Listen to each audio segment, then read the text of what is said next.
ये सदन हर 2 वर्ष के बाद एक नई प्राण शक्ति प्राप्त करता है, एक नई ऊर्जा प्राप्त करता है, एक नए उमंग और उत्साह का वातावरण भर देता है। और इसलिए हर 2 साल में जो होने वाली विदाई है, वो विदाई एक प्रकार से विदाई नहीं होती है। वो ऐसी स्मृतियों को यहां छोड़ करके जाते हैं जो स्मृतियां आने वाली जो नई बैच होती है उनके लिए ये अनमोल विरासत होती है, जिस विरासत को वो यहां अपने कार्यकाल के दरमियान और अधिक मूल्यवान बनाने का प्रयास करते हैं। जो आदरणीय सांसदगण अपने कुछ लोग जा रहे हैं, हो सकता है कुछ लोग आने के लिए जा रहे हो और कुछ लोग जाने के लिए जा रहे हो। मैं विशेष रूप से माननीय डॉक्टर मनमोहन सिंह जी का स्मरण करना चाहूंगा। 6 बार इस सदन में वो अपने मूल्यवान विचारों से और नेता के रूप में भी और प्रतिपक्ष में भी नेता के रूप में उनका बहुत बड़ा योगदान रहा है। वैचारिक मतभेद, कभी बहस में छिटाकशी, वो तो बहुत अल्पकालीन होता है, लेकिन इतने लंबे अरसे तक जिस प्रकार से उन्होंने इस सदन का मार्गदर्शन किया है, देश का मार्गदर्शन किया है, वो हमेशा हमेशा जब भी हमारे लोकतंत्र की चर्चा होगी तो कुछ माननीय सदस्यों की जो चर्चा होगी उसमें माननीय डॉक्टर मनमोहन सिंह की योगदान की चर्चा जरूर होगी।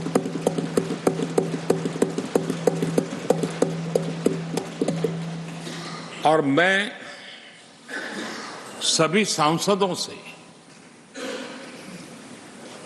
चाहे इस सदन में हो या उस सदन में हो, जो आज है वो शायद भविष्य में आने वाले हो, मैं उनसे जरूर कहूंगा कि ये जो माननीय सांसद होते हैं, किसी भी दल के क्यों न हो, लेकिन जिस प्रकार से उन्होंने अपने जीवन को कंडक्ट किया होता है,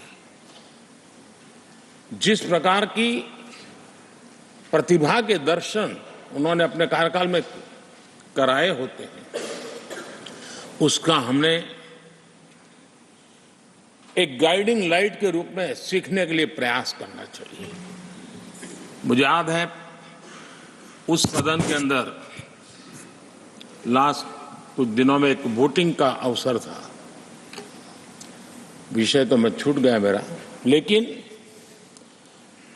पता था कि विजय ट्रेजरी बैंक की होने वाली है।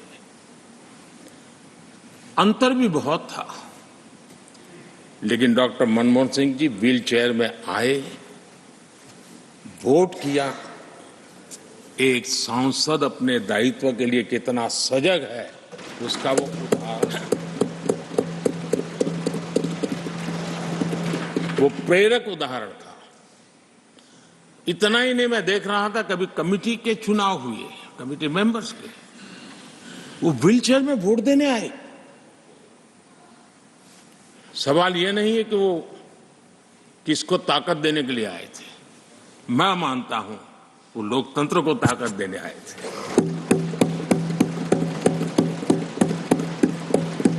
और इसलिए आज विशेष रूप से मैं उनके दीर्घायु के लिए हम सब की तरफ से प्रार्थना करता हूं, वे निरंतर हमारा मार्गदर्शन करते रहें, हमें प्रेरणा देते रहे। आदरणीय सभापति जी, जो हमारे साथी नए दायित्व की ओर आगे बढ़ रहे हैं, इस सीमित विस्तार से एक बड़े विस्तार की तरफ जा रहे हैं, राज्यसभा से निकल करके जनसभा में जा रहे हैं, तो मैं मानता हूं उनका साथ, यहां का अनुभव, इतने बड़े मंच पर जा रहे हैं तब देश के लिए एक बहुत बड़ी पूंजी बनकर के निकलेगा।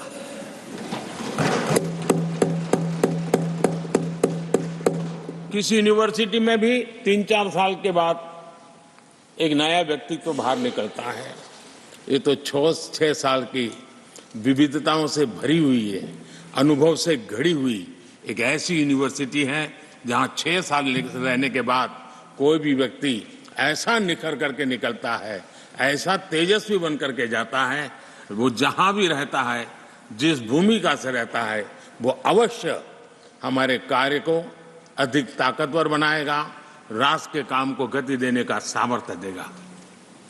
ये जो माननीय सांसद जा रहे हैं, एक प्रकार से वो वैसे ग्रुप है जिनको दोनों सदन में रहने का, पुराने वाले संसद के भवन में भी और नए वाले संसद के भवन में भी उनको रहने का अवसर मिला। ये साथी जा रहे हैं, वो आजादी के 75 वर्ष अमृत काल का, उसके नेतृत्व का साक्षी बनकर के जा रहे हैं। और ये साथी जो जा रहे हैं, हमारे संविधान के 75 साल उसकी भी शोभा बढ़ाते हुए आज हम सबके के साथ जा रहे हैं, तो अनेक स्मृतियां लेकर के जा रहे हैं। हम वो दिन भूल नहीं सकते कि कोविड के कठिन कालखंड में हम सब ने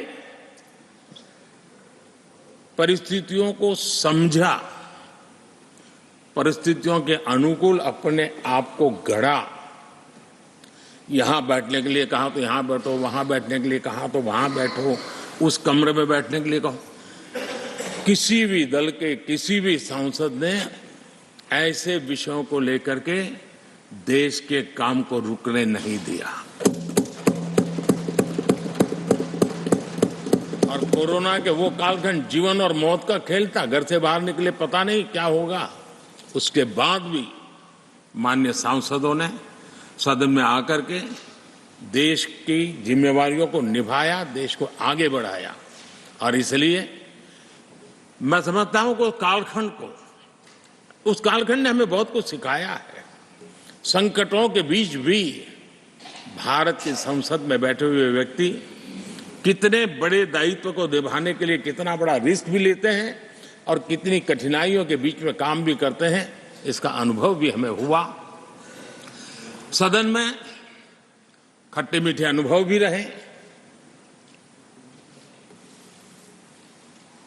हमारा कुछ दुखद घटनाएं भी रही। कोविड के कारण हमारे कुछ साथी हमें छोड़ के चले गए, आज हमारे बीच नहीं है। वो भी सदन के इसी कालखंड के कुछ प्रतिभाएं थी जो हमारे बीच से चली गई। वो एक दुखद घटना को हमने स्वीकार करते हुए भी हम आगे बढ़ते रहे।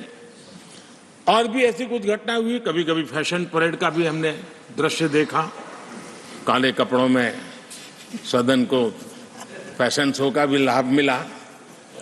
तो ऐसी विविधताओं के अनुभव के बीच हमारा कार्यकाल बीता। और मैं तो अब खड़गे जी आ गए हैं तो मेरा एक धर्म तो निभाना ही पड़ता है मुझे। कभी कभी कुछ काम इतने अच्छे होते हैं जो बहुत लंबे समय तक उपयोगी होते हैं। हमारे यहाँ कोई बच्चा कुछ अच्छी चीज कर लेता है, कोई बच्चा अच्छे कपड़े वपड़े पहन करके अवसर के लिए तैयार होता है, तो परिवार में एक आध स्वजन आ जाता है, किसी की नजर लग जाएगी, उसको काला टीका कर दो, तो ऐसे काला टीका कर देते हैं। आज देश पिछले 10 साल में समृद्धि के नए नए शिखर सर कर रहा है।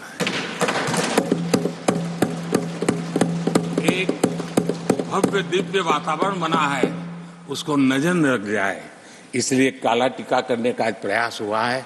मैं उसके लिए भी खड़गे जी का बहुत धन्यवाद करता हूं, ताकि इस हमारी प्रगति की यात्रा को कोई नजर न लग जाए। ये नजर न लग जाए इसलिए आपने आज जो काला टीका किया है, मैं तो सोच रहा था सब काले कपड़ों में आएंगे, लेकिन शायद काला जोदू खिंचते खिंचते खिंचते ब्लैक पेपर तक चला गया है। लेकिन फिर भी मैं उसका भी स्वागत करता हूं, क्योंकि जब भी अच्छी बात होती है काला टीका नजर न लग जाए, इसलिए बहुत जरूरी होता है। और उस पवित्र काम को, और आज जिस उम्र के हैं उस व्यक्ति जब ये काम करता है तो जरा अच्छा रहता है। तो मैं इसके लिए भी आपका आभार व्यक्त करता हूं। आदरणीय सभापति जी, ये विषय कोई लंबा बोलने का तो है नहीं, लेकिन हमारे यहाँ शास्त्रों में एक बहुत बढ़िया बात कही गई है। शायद हमारे सब साथी जा रहे हैं तो जो कमी भी हमें महसूस होगी उनकी, क्योंकि उनके विचारों का लाभ जो आ जाएंगे वापिस वो तो और तेज तरार होकर के आएंगे। जिसको हमला करना है वो भी मजेदार हमले करेंगे, और जिसको रक्षा कवच बनाना है वो भी बढ़िया बनाएंगे। वो अपना काम चलता रहेगा। हमारे यहाँ शास्त्रों में कहा गया है, गुणा गुणज्ञेषु गुणा भवन्ति, गुणा गुणज्ञेषु गुणा भवन्ति, ते निर्गुणम प्राप्य भवन्ति दोषाः, ते निर्गुणम प्राप्य भवन्ति दोषाः। आस्वाद्य तोया प्रवहन्ति नद्य, समुद्र मासादय भवन्तय पेया। उसका मतलब है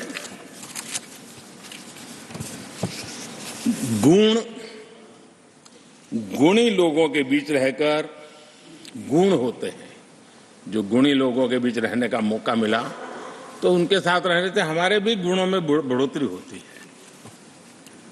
निर्गुण को प्राप्त करके वो दोष युक्त हो जाते हैं। अगर गुणियों के बीच में बैठते हैं तो गुण तो बढ़ जाता है, लेकिन गुण ही नहीं है तो दोष बढ़ जाते हैं। और आगे कहा है, नदियों का जल तभी तक पीने योग्य होता है जब वो बहता रहता है। सदन में भी हर 2 साल के बाद नया प्रवाह आता है,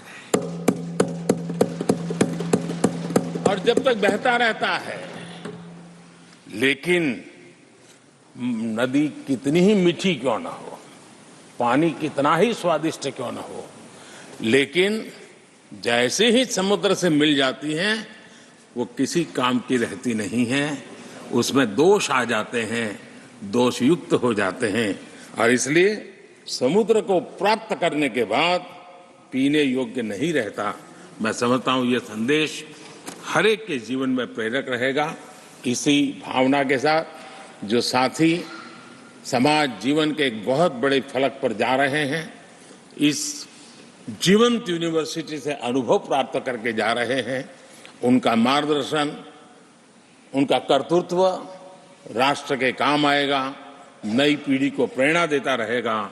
मैं सभी साथियों को हृदय से अनेक अनेक शुभकामनाएं देता हूं। बहुत बहुत धन्यवाद।